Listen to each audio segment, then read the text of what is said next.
T'as vu, ça pète en Martinique. Et je sais pas si c'est normal, mais c'est compréhensible. T'as peut-être vu passer les vidéos K-pop ces derniers temps où on peut voir des créateurs comme Sauce Piquante montrer un peu les prix aux Antilles. Et tu peux voir qu'il y a des tarots complètement démesurés qui sont difficilement justifiables. Ça t'empêchera pas de trouver des gens pour les justifier par contre. On est obligé d'importer, faut que ça arrive en bateau, il y a beaucoup d'intermédiaires, tout ça. Mais t'as aussi d'autres explications qui peuvent justifier ces prix. Par exemple les monopoles ou quasi-monopoles ou la possession de l'intégralité des filiales. T'as des familles de béquets, c'est les descendants des colons, comme Ayo, qui en plus de posséder une très grosse partie des terres, possèdent à peu près tout le reste. Ils ont Decathlon, Carrefour, ils vendent des bagnoles, ils font de l'import-export, ils sont grossistes, semi-grossistes, détaillants. Bref, on te dit qu'il y a une chier d'intermédiaires, mais ce qu'on oublie de te dire, c'est que des fois c'est les mêmes. Du coup, eux, ils te disent, franchement, regarde, on prend pas des très grosses marges. Alors déjà, c'est discutable, mais le problème, c'est surtout qu'ils les prennent à chaque étape, en plus de payer les gens au lance-pierre. Les salaires sont pas ouf, les colons, ils se refilent les monopoles de génération en génération, là, ils se font des burnes en or massif. Et quand les victimes du merdier émettent le moindre sursaut de contestation, on envoie la CRS 8.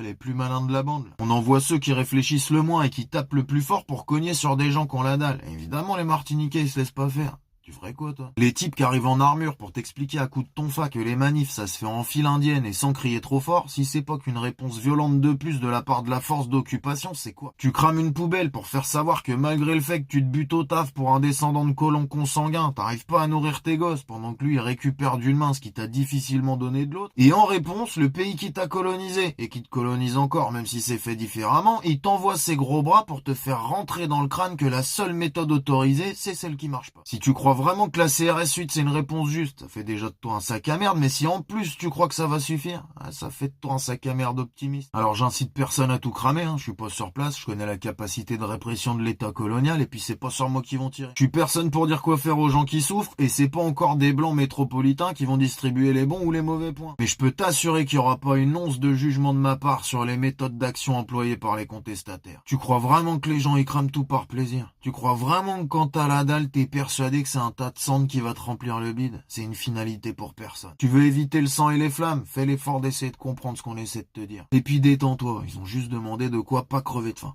Mais pas encore sur de l'expropriation de bourgeois sans contrepartie.